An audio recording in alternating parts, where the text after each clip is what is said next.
Welcome back, everybody. So, unfortunately, a significant number of the local labor force will be left without a source of income as a result of this global health crisis. This is very much a traumatic experience for most people, but there are several ways that folks say you can maintain your mental health during what is an overwhelming time. So, we're going to take you through some of those tips this morning with counseling psychologist with Family Life Ministries, Andre Alan Casey. So, Andre, good morning to you. Thank you for being here. Thank you very much. It's a tough time for people who have work, much less for people who do not have jobs right now and have lost their jobs as a result of this pandemic. I mean, if you look across the world, there are 22 million Americans out of work in that part of the world.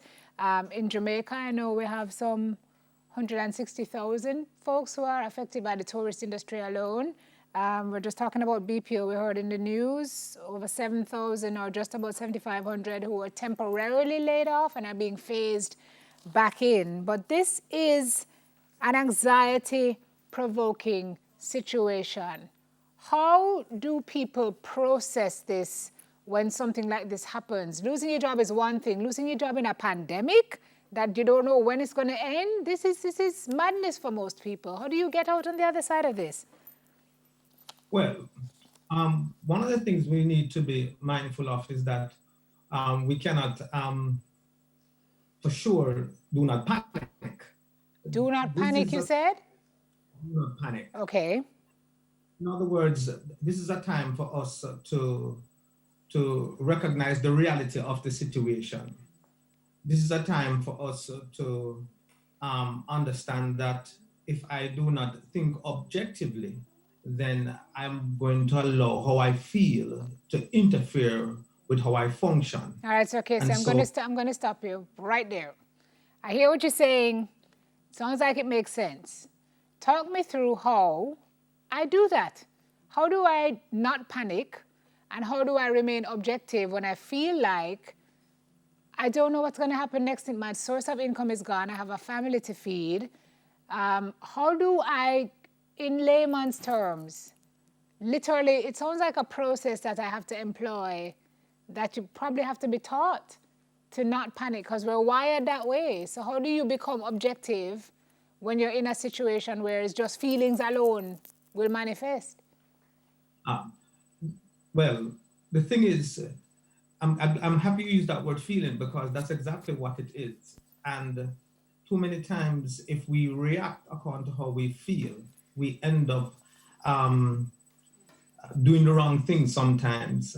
And the outcome is quite adverse. Yeah. So what we need to do is to learn to process the feeling. We need to have a conversation with ourselves to find out whether or not it is worthy for us to follow this feeling, whether or not the outcome is going to help me or it's going to contribute to my demise. Okay. And so having a conversation with that feeling is one way for us to learn to process the feeling. Okay, so don't panic. We're starting with stay calm. We're going to walk through some other steps now because losing your job is something that is akin to, I want to say death. It sounds dramatic, but it's something that you mourn often, no? So allowing yourself to grieve, is that one way? That is definitely so. And allowing yourself to grieve is just to recognize, again, that part of the reality of the situation. Because with any loss, we are going to feel unhappy, we're going to feel down, we're going to feel overwhelmed, we're going to have anxieties, of course. And so we have to just allow ourselves to go through the process and just recognize that this is a natural thing or a natural feeling for us to have. So we're not asking folks to get rid of the feeling. You cannot get rid of the feeling, but we're asking you to process the feeling, understand what is happening to you, because anything short of that, we do not want an overreaction to how you are feeling. Right, and then while you do that, or when you do that, no, you try to put things into perspective and see what you can control. Talk us through that part. Yes, too many times we, again, in terms of what we can control, what we can control is how I react to the situation. I cannot control the fact that I have lost a job. I cannot control the rate. I cannot control even the pandemic. I cannot control to an extent. But what I can control is my reaction to my situation. So this is what we want to invite folks to recognize. Do what is it that you can control. What is in your control is your reaction to the situation. Yeah.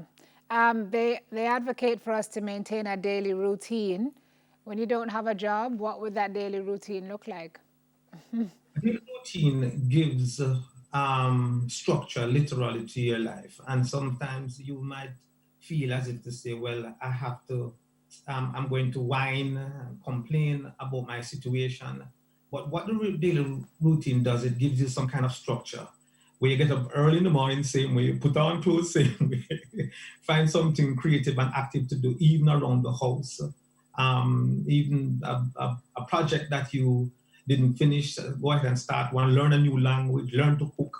All I'm saying here, do something that at the end of the day, you can feel productive. Yeah, do something that's not nothing, even though it may be hard to get yourself out of that funk. Accepting the current reality.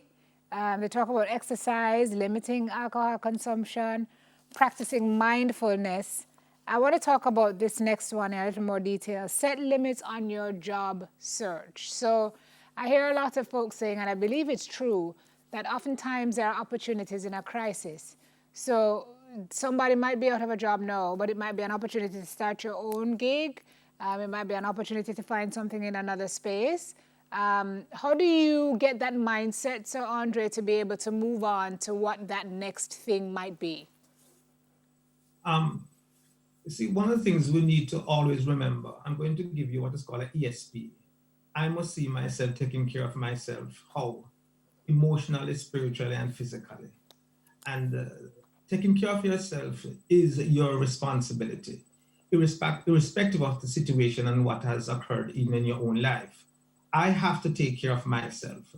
And so even in setting limits for my own job or even the job application, what it speaks to the idea here is that while I am seeking to get another job, to increase my employability during the time I'm out of a job, possibly into another arena or another area, while I'm doing that, what must be equally certain is that I am not overwhelmed or feel like getting up every day looking for another job becomes my all in all. Yeah. I have to be doing other things, and that's what I mean by setting limits. I have to be doing other things, because if today I don't get the job, then I might feel crushed, I might feel down, I might get withdrawn, I might become disappointed, because every day I'm at it. And I'm saying, seeking the job every day ought not to be the primary focus.